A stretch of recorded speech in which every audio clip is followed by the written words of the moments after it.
Hello everybody, 30 and Still Gaming here, and welcome back to another video.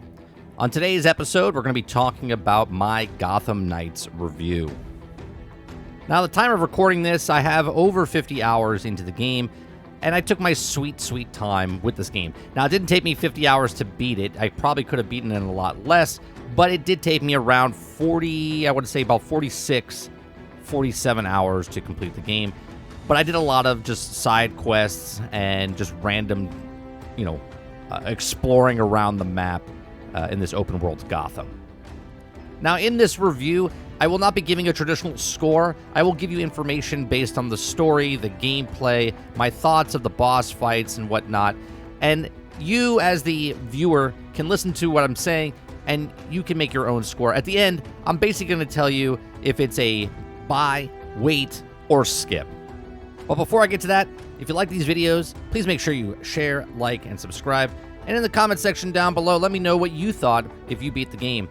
So there will be spoilers in this review, but I will not be showing actual gameplay of the spoilers. So it'll just be audio only.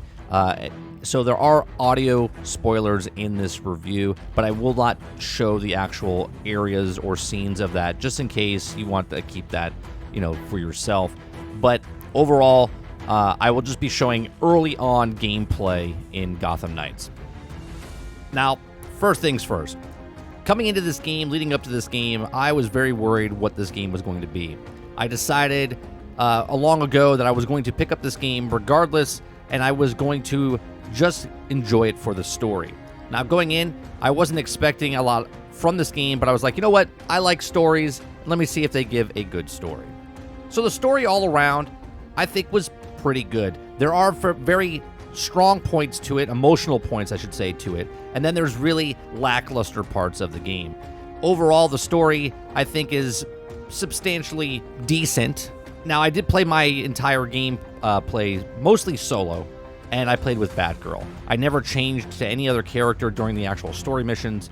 I did dabble with other characters in the open world by playing co-op in someone else's game, but I never had really a lot of people come in or anything. I did all the major events in the game solo. So that would also be part of my review as far as a solo player compared to like co-op. Now, like I said, I played as Batgirl the entire time.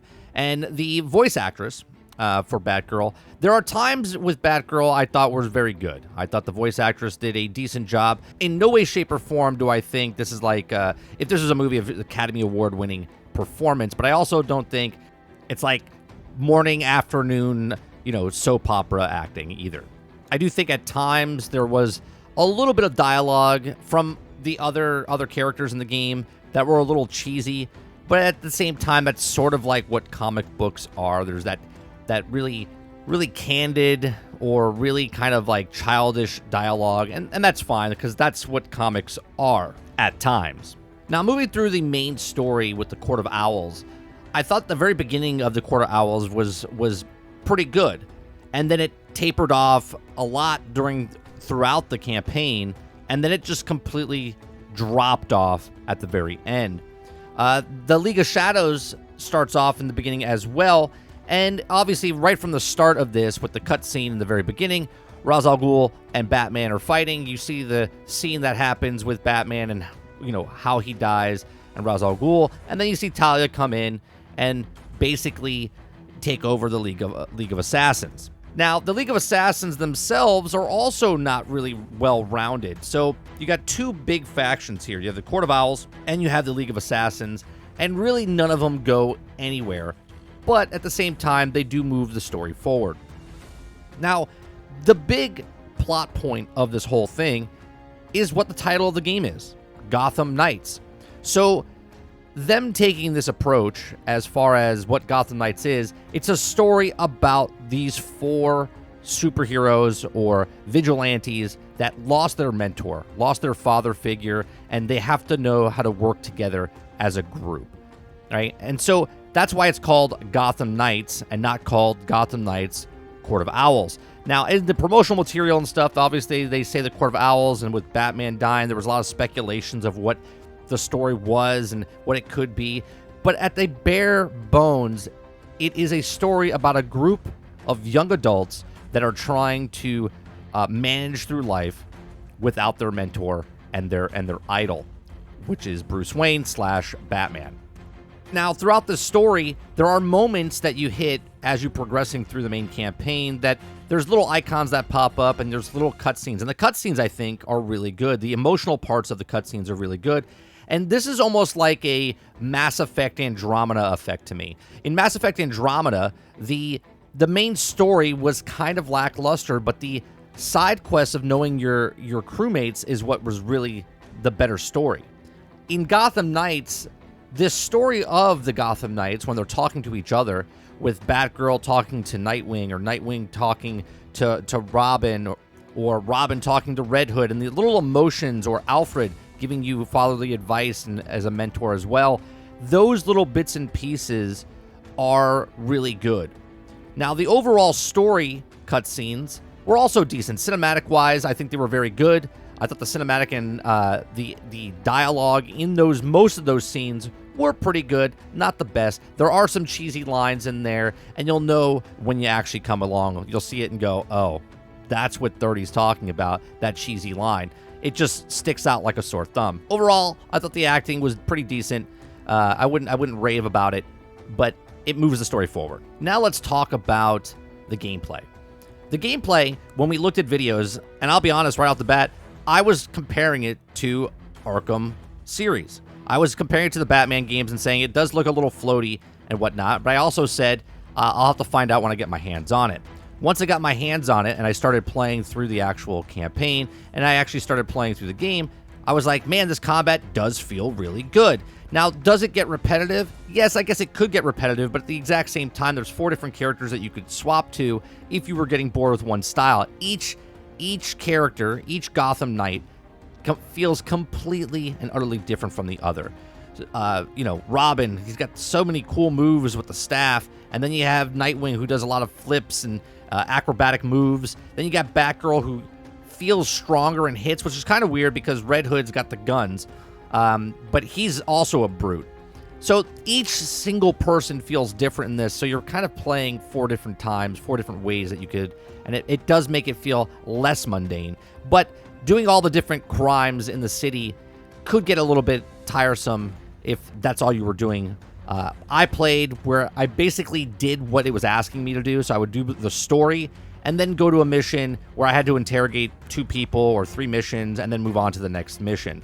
So I didn't really stick there and like grind out the city because I figured that's what you would be doing near the end game. The combat in this game feels pretty good. Like I said, I was using Batgirl, and I thought the free flow of hitting and doing the perfect evades and doing combinations and all the different animations that it could do, it does make you feel like a badass, and it is fun to do. At times, as I was playing through the game, playing as Batgirl, I thought I was playing sort of a Spider-Man-esque type game, and then when I was later on, after I was done with the campaign, I started using Red Hood, and I felt like I was playing more of a Division type game, or even Grand Theft Auto at that point. So each of the combat feels very distinct, very different from each of the characters, and I was having a blast with it. One of the big things that people thought that because it wasn't Arkham games or from the Arkham series, I actually think the combat stands out in this game for itself, and it's interesting that they did what they did, and I think it works for what they wanted to do in this game, to be a crime fighter in Gotham City. All right, let's talk about the boss fights. Now, I had a video that showed up a couple days ago that talked about the boss fights with just the side missions, so Harley Quinn, Clayface, and Mr. Freeze. Those boss fights, I think, are pretty good, and you can go look at my breakdown for those. Now, the actual other fights in this game, the Court of Owls fights, the League of Assassins fights, the fight against, spoiler again, Bruce Wayne at the end, and then also Man-Bat and Talia from the League of Assassins, they were pretty lackluster. Now, in the story, it's not Man-Bat because Langstrom, the scientist, dies in the very beginning of the game. And the League of Assassins basically takes the serum that he had and uses his blood to recreate or use his technology to create multiple Man-Bats. So in the game storyline, it does make sense because in the news broadcast, it tells you that there's creatures flying around all throughout the city, and you fight them. But the problem is with these boss fights, you're fighting Man-Bat, or the character Man-Bat, or multiple characters of Man-Bat, 5 times in this game. And the very first time you fight him in the Arkham Asylum's like courtyard is actually okay. It's pretty good. It's not as long or that you would struggle against unless you were under level. But at that time, I was overpowered, and I would say the match took me maybe around like 5 to 6 minutes. I would have to go back and check the actual footage. But then after that, you have to fight him 3 more times on 3 separate buildings. But it's not the same character. It's the same character, right? But it's not the same character in the story. It's a separate character, but is still doing the exact same moves, the exact same tells, the exact same thing. It was a little bit monotonous for what it was. Now, the difference between when I fought the first Man-Bat on the building, okay, so I beat the one at Arkham Asylum, then I had to go on the first building, and the first building, he was just kicking my ass. And I was just under leveled, and I couldn't do it, and it was, no, I'm sorry. The first one, I was fine. The second one, he was kicking my ass, and I was just like, oh, God, I'm like underpowered. So I took a break, went around, got some legendary drops from just doing random missions, and then went back and fought him again, and then it was a much, much easier fight. And that is one of the problems I have with some of these fights in this. I said it in my boss fight video, and I'll say it again. Some of the bosses their health bars are too big, and the mechanics for the main bosses through the main story are not as good and in detailed as the ones that are in the side missions. So the side mission bosses of Harley Quinn, Clayface, and Mr. Freeze are done very well mechanically, and it just feels good. Okay, there are times that this game feels like it was balanced for 2 players, but I was playing the campaign single player, and certain boss fights felt a little overpowered, and you felt underpowered and overwhelmed basically. And then when you powered up, you would just destroy them real fast.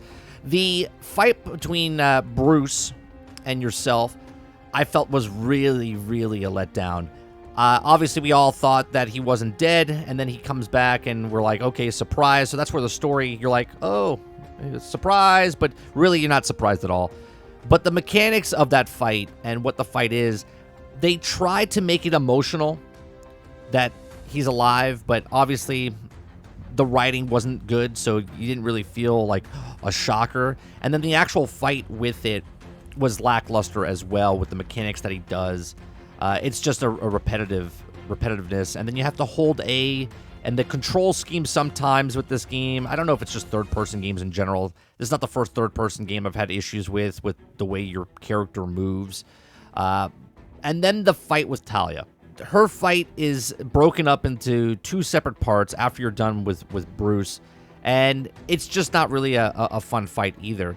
I happened to help someone else afterwards, after I was done with the story, and I did that fight with Bruce, and I did that fight with Talia at the very end, and those fights literally were like 3 seconds long, because we were like overpowered, and there was 2 of us beating on the characters, so it wasn't very balanced for that. The end of the story basically just kind of like rides off into the sunset. Like everything that capitalizes what the story was, the combat, the boss fights, everything just crumbles at the end of this story, which the highs and the lows of this game, the highs are the very beginning, right? Like you're playing the game, you're getting excited because you're using the characters, the story, the progression, the side missions that you're doing, leading up to all the information you're getting to get all the bits and pieces to the Court of Owls. But the Court of Owls, the Bruce line, and Talia's line, or the League of Assassins, they all just kind of crumble, and the story at the end is just kind of lackluster. And then even the very end, when you're using your character, the end cutscenes, they basically just throw out the Gotham Knights, and it's just you solo. They totally forget about the actual group itself. So I don't know if WB Montreal kind of like phoned in the ending of this game, if they ran out of time, if they ran out of money, if WB had to get it out. But the ending of this game is not the best. Does it affect my overall opinion of the game? Slightly, but the journey, if you're gonna play this game, I think overall it's a decent game, right? I don't like to give scores, so I'll just let you know it's mid-tier. It's a little higher. If I had to give a score, it's a little higher than what's been given out there, just because the combat, the story-driven parts of the game, the emotion parts of the game, they're decent. It's not the worst game by any means that I've ever played, but it's also not the best game I've ever played.